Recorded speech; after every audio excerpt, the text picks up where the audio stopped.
मित्रांनो, महाडीबीटी पोर्टलसाठी शासनाचे 5 नवीन महत्त्वाचे नियम जे शेतकऱ्यांना माहीतच पाहिजे, नाहीतर पुढील 5 वर्षांसाठी तुम्ही सर्व कृषी योजनातून ब्लॉक होऊ शकता। नंबर 1, आता लॉटरी पद्धती संपली आहे। प्रथम येणाऱ्यास प्रथम प्राधान्य दिलं जाईल।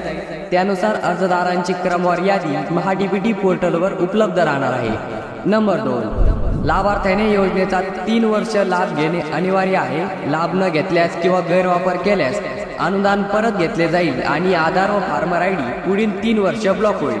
नंबर 3, चुकीची किंवा खोटी कागदपत्रे सादर करणाऱ्यांचे आधार व फार्मर आयडी पुढील 5 वर्षांसाठी सर्व कृषी योजनातून ब्लॉक होतील।